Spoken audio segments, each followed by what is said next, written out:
새번역 사도신경으로 신앙 고백하겠습니다. 저는 전능하신 아버지 하나님 천지의 창조주를 믿습니다. 저는 그분의 유일하신 아들 우리 주 예수 그리스도를 믿습니다. 그분은 성령으로 잉태되어 동정녀 마리아에게서 나시고 본디오 빌라도에게 고난을 받아 십자가에 못 박혀 죽으시고 장사된 지 사흘 만에 죽은 자 가운데서 다시 살아나셨으며 하늘에 오르시어 전능하신 아버지 하나님 우편에 앉아 계시다가 거기로부터 살아있는 자와 죽은 자를 심판하러 오십니다. 저는 성령을 믿으며 거룩한 공교회와 성도의 교제와 죄를 용서받는 것과 몸의 부활과 영생을 믿습니다. 아멘. 거룩하신 하나님 아버지 감사합니다. 간밤에도 편히 쉬게 해주시고 새벽에 기도하는 자리에 불러주시니 감사합니다. 이 시간 저희들이 마음 중심으로 주님을 경외하게 하여 주시옵소서. 예수님 이름으로 기도드리옵나이다. 아멘. 찬송가 406장입니다.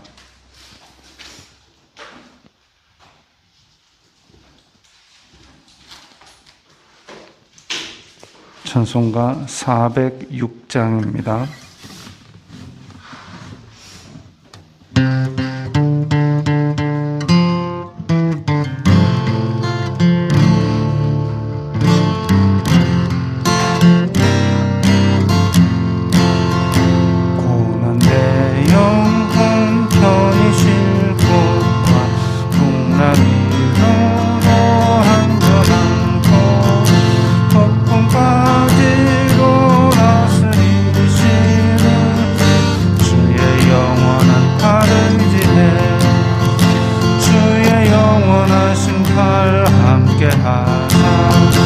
항상 나를 붙드시니 어느 곳에 가든지 요동하지 않음은 주의 팔을 의지하니라.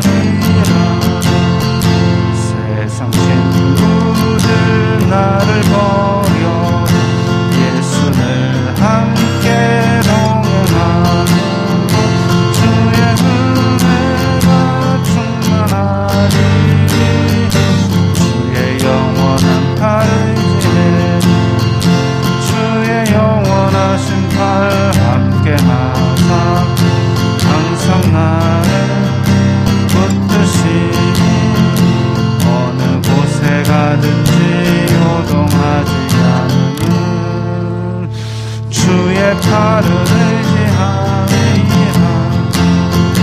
나의 믿음이 연약해져 미리 예비한 힘을 주시며 위태할 때로 안보하시는 주의 영원한 팔을 지내 주의 영원하신 팔 함께하사 항상 나를 붙드시니 어느 곳에 가든지 요동하지 않는 주의 팔을 의지하리라. 눈치 못한 것 주께 없으니 나의 인생을 주께 맡으며 나의 모든 짐 대신 지시는 주의 영원한 팔을 지내 주의 영원하신 팔 함께하사 항상 나를 붙드시니 어느 곳에 가든지 요동하지 않는 주의 팔을 의지하리라.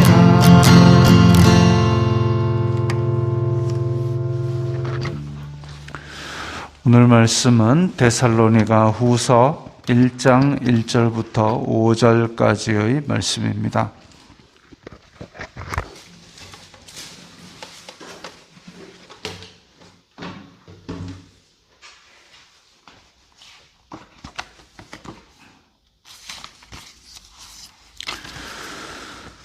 데살로니가 후서 1장 1절부터 5절까지의 말씀 함께 읽겠습니다.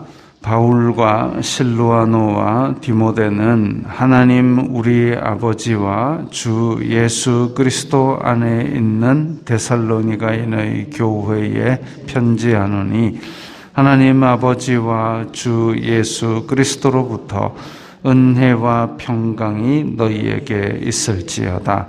형제들아, 우리가 너희를 위하여 항상 하나님께 감사할지니 이것이 당연함은 너희의 믿음이 더욱 자라고 너희가 다 각기 서로 사랑함이 풍성함이니 그러므로 너희가 견디고 있는 모든 박해와 환난 중에서 너희 인내와 믿음으로 말미암아 하나님의 여러 교회에서 우리가 친히 자랑하노라.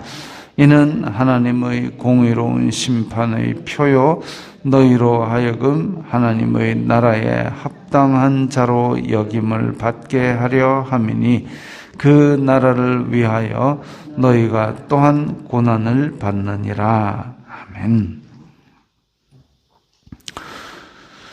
데살로니가 후서 오늘 첫 시간입니다. 데살로니가 교회에 지금 오늘 읽은 바에 의하면 여전히 박해와 환난이 있는 것으로 보입니다. 아마도 이 데살로니가 교회가 시작되던 시점부터 박해와 환난, 유대인들이 쫓아와서 바울이 갔던 곳마다 그렇게 방해를 하고 사람들을 괴롭히고 그렇게 했던 것으로 보입니다. 또 예수님을 믿는다라는 사실이 로마 시대에는 로마 황제가 신이자 왕인데 예수님께서 곧 이 로마 황제를 뛰어넘는 신이요 또 왕이시라고 고백하는 것이기 때문에 그래서 로마에게도 박해를 받고 유대인들에게도 괴롭힘을 받았던 것으로 보입니다. 그랬는데 지금 바울과 실루아노, 실라와 또 디모데 2차 전도 여행을 함께 했던 이 바울과 실라와 디모데가 그렇게 데살로니가 전서를 쓰고도 또 후서를 다시 기록을 한 것은 여전히 잘못된 종말론, 잘못된 예수님에 대한 재림에 대한 그런 잘못된 신앙을 가지고 교회 안에서 무리를 일으키는 사람들이 있었기 때문입니다. 그래서 바로잡으려고 서신을 하면서도 2절에 보면 하나님 아버지와 주 예수 그리스도로부터 은혜와 평강이 너희에게 있을지어다. 성도들 간의 문안, 또 교회의 문안에는 항상 하나님 아버지와 예수 그리스도로 인한 은혜와 평강을 빌고 있습니다. 우리들이 서로 인사할 때도 마찬가지로 하나님의 은혜와 평강이 있기를 바랍니다. 이런 인사말은 참 좋은 말이죠. 은혜와 평강은 하나님으로부터 나오는 것이 진정한 것입니다. 그래서 서로 너희에게 있을지어다. 그리고 3절에 보면 이제 데살로니가 교회를 생각하면서 하나님 앞에 감사한다는 감사를 지금 억누를 수가 없을 정도로 감사한다. 왜 그러느냐? 너희의 믿음이 더욱 자라고 너희가 사랑함이 풍성함이다 그랬습니다. 데살로니가 교회를 생각할 때마다 데살로니가 교회의 믿음 그리고 데살로니가 교회의 사랑 이것이 정말 기억에 남고 뛰어나다 이것이죠. 사도 바울이 정말 이렇게 교회를 세우고 떠나갔는데 그런데 그 떠나갔던 교회가 그야말로 오래 머물지 않았음에도 불구하고 믿음을 잘 지켜나가고 있고 또 서로 사랑함이 풍성하다 했을 때 그것을 인하여 기뻐하고 감사한다 그랬습니다. 사람이 어떻게 보면 야, 그래도 내가 세운 교회인데 잘 있네 이렇게 생각할 수 있지만 사도 바울은 그렇게 생각하지 않았습니다. 그렇게 씨앗을 뿌렸다 할지라도 자라게 하시고 열매 맺게 하시는 분은 하나님이시니, 그래서 사람이 일은 하지만 자기가 돌아보았을 때 와, 이것도 하나님께서 하셨구나, 이것을 더 크게 느끼는 거고, 설익은 사람일수록 아이고 그건 내가 했는데, 자기가 하지 않은 일에도 그저 숟가락을 얹어가지고 자기의 공로로 그렇게 자꾸 돌리려는 그런 생각을 합니다. 근데 사도 바울은 자기의 공로보다는 오히려 이 모든 것이 하나님께서 하셨던 것을 고백하고 있지요. 그래서 하나님께 감사합니다. 너희의 믿음, 너희의 사랑, 이 믿음과 사랑, 이것이 교회가 더 부흥한다는 지표입니다. 교회가 부흥한다는 것을 어떻게 알 수 있느냐? 야, 그 사람들 믿음이 정말 확고하더라. 예수 그리스도에 대한 믿음으로 뭉쳐있더라. 그리고 야, 서로 사랑하더라. 정말 그 잘못된 믿음을 가지고 그렇게 교회에 민폐를 끼치는 사람인데도 그 사람들 다 챙겨주고 있더라. 이 믿음과 사랑이 풍성한 것에 대해서 이것이 바람직한 교회의 나아갈 방향인 것을 보여주고 있습니다. 사도 바울의 서신 어디를 읽어보아도 야, 너희들 10명인데 이제 20명 됐다며, 이렇게 수적인 부흥을 가지고 부흥이라고 이야기하지 않고 있습니다. 어려운데도 믿음과 사랑이 자라나는 것, 어려운데도 믿음과 사랑을 잘 지켜나가는 것, 하나님 나라를 굳세게 붙들고 있는 것, 이것이 바로 부흥이죠. 하나님 나라죠. 능력 많았던 바울이 전했어도 사람이 그렇게 구름대같이 많이 모이지는 않았던 것으로 보입니다. 그런데 그렇게 적은 수가 모였음에도 불구하고 로마가 박해를 하고 유대인들이 찾아와서 괴롭히고, 그런 것을 보면 기적이 없어서 흔들리는 게 아니다 이거죠. 그 능력 많은 바울이 전했고 기적을 일으키고 그렇게 했음에도 불구하고 이 복음을 그대로 붙들고 남는 사람은 굉장히 적은 수이고, 청함을 받은 사람은 많으나 택함을 입은 자는 적기 때문에 그 적은 사람들이 그 어려움에도 불구하고 믿음과 사랑이 하나하나 차곡차곡 쌓여가는 것, 이것이 바로 진짜 부흥이고 진짜 교회가 나아갈 바입니다. 그러므로 너희가 견디고 있는 모든 박해와 환난 중에서 인내와 믿음으로 말미암아 하나님의 여러 교회에서 우리가 친히 자랑하노라. 그래서 이 어려운 가운데서도 오래 참고 믿음을 지켜나가는 것, 이 소식을 들으면서 사도 바울은 여러 교회를 다닐 때마다 야, 데살로니가 교회는 이렇게 믿음을 지켜나가고 있고 어려움을 견뎌나가고 있더라, 이렇게 자랑을 한다고 했습니다. 이는 하나님의 공의로운 심판의 표요, 너희로 하여금 하나님의 나라에 합당한 자로 여김을 받게 하려 함이니, 자, 안으로는 하나님의 나라에 합당한 자로 여김을 받는다. 밖으로는 하나님의 공의로운 심판의 표라 그랬습니다. 요한복음 3장에 보면 예수 그리스도께서 우리에게 구원을 주러 오셨는데 그분을 믿는 자는 구원을 받았고, 반대로 믿지 않는 자는 믿지 아니하는 것 때문에 이미 심판을 받은 것이라 그랬습니다.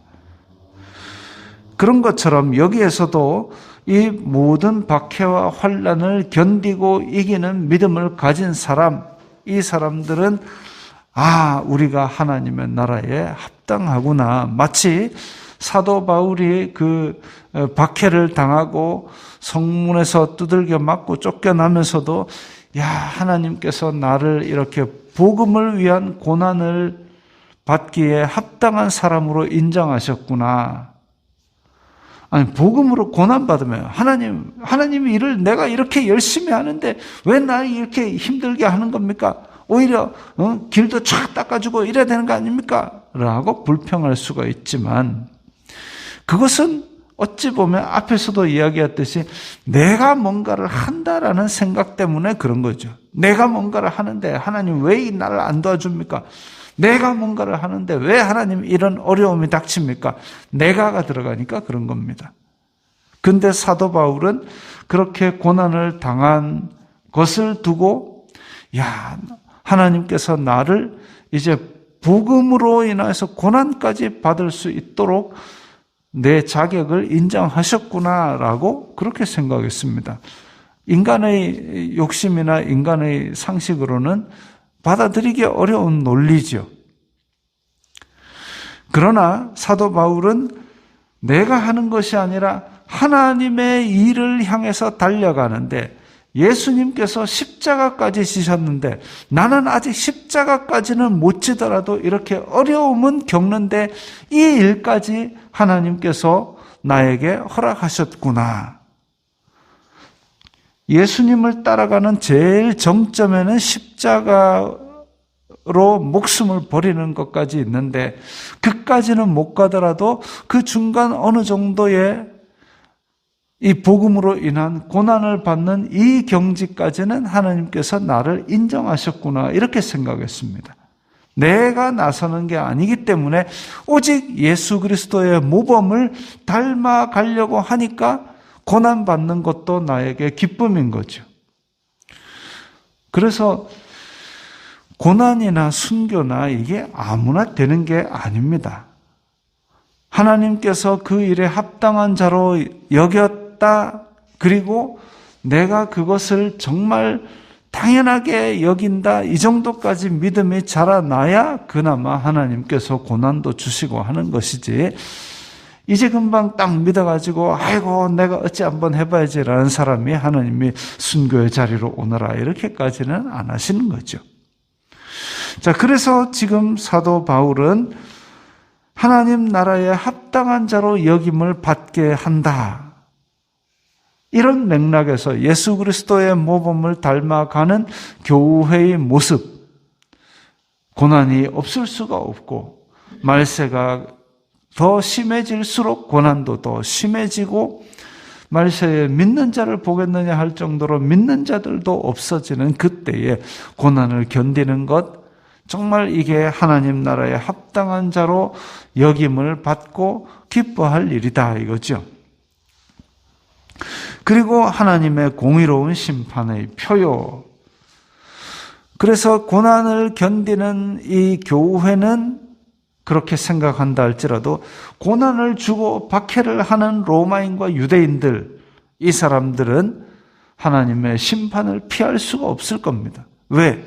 자기네들이 했던 일이 곧 이 심판의 증거가 되기 때문입니다. 지금 뭐 연예인이든 운동선수든 학교 다닐 때에 다른 아이들을 괴롭히고 때리고 돈 뺏고 그걸 오랫동안 지속했던 것들이 지금 드러나가지고 거의 연예계에서 퇴출당하고 운동선수를 못하게 되고 이런 일들이 우리나라에서 있습니다. 그렇게 학창시절에 했던 일, 그런 일들, 그걸 누가 피치 못해서 정말 어쩔 수 없이 폭력을 그렇게 오랫동안 다른 아이들에게 휘두른 사람이 있겠습니까? 어쩔 수 없이 폭력을 오랫동안 하고 어쩔 수 없이 애를 때리고 어쩔 수 없이 애한테 돈을 뺏고 그렇게 2년 3년을 한 사람이 있겠습니까? 없습니다. 그렇다는 얘기는 결국 그것이 자기의 심판을 차곡차곡 쌓고 있다는 얘기죠. 그리고 자기가 뭔가를 해가지고 연예인을 하거나 아니면 또 운동선수를 하거나 심지어는 그런 일도 있답니다. 학원 폭력을 당하고 오랫동안 괴롭힘을 당했습니다. 결혼식장에 얘가 나타난 겁니다. 그래가지고 얘가 나한테 이렇게 했습니다 라고 결혼식장에서 터뜨린 거죠. 취직을 했습니다. 취직한 회사에도 투서를 넣었습니다. 얘가 학교에 다닐 때 이렇게 나를 괴롭혔습니다. 그래서 사회생활도 결혼도 다 파토가 난 그런 사례도 있습니다. 심판이죠. 내가 한두 번은 그런다 할 수 있지만 차곡차곡 오랫동안 그 일을 계속했다는 것은 결국은 공의로운 심판을 자기가 쌓는 겁니다. 이 세상에서는 그렇게 간단하게 취직이 파토나고 결혼이 파토나고 끝날 수 있을지 몰라도 하나님은 그런 거 없습니다. 그 행한 행위들이 자기 자신을 증명하는 것이고 그것은 곧 하나님께서 기분 나빠서 너는 더 벌을 많이 받아라. 그게 아니라 공의로운 잣대로 심판하게 될 겁니다. 그래서 교회를 박해하는 이 데살로니가 교회에 대해서 이렇게 힘들고 어려운 일을 겪었지만 하나님의 공의로운 심판의 표요 너희로 하여금 하나님의 나라에 합당한 자로 여김을 받게 하려 합니다. 그랬습니다. 그래서 이 고난은 개인적인 고난, 애매한 고난이 아니라 하나님께서 허락하신 공적인 하나님께서 인정하시는 하나님 나라를 위한 고난이다라는 것이죠. 이런 일들이 아직까지는 우리에게 있지 않지만 언젠가는 우리에게도 닥칠 수 있습니다. 믿는다고 해서 그 이유로 박해나 환난을 당할 수도 있습니다. 그리고 불이익을 줄 수도 있고, 그리고 오히려 우리들을 또 예수님 시절처럼 그렇게 진짜 강력하게 고통을 주고 때로는 죽일 수도 있습니다. 그런 날이 오기 전까지 우리가 꼭 기억해야 될 것은 교회가 지켜야 될 방향은 믿음과 사랑이다. 그래서 이 믿음과 사랑을 지켜나갈 때에 우리도 또한 하나님 나라에 합당한 자로 여김을 받는 그런 믿음을 주실 겁니다. 기도하겠습니다. 거룩하신 아버지 하나님 감사합니다. 저희들에게 믿음을 주시고 또 교회를 세워주시니 감사합니다. 이 믿음 안에서 또 말씀 안에서 사랑이 풍성해지고 믿음이 자라나는 진정한 부흥을 맛보게 하여 주시옵소서. 예수님 이름으로 기도드리옵나이다. 아멘.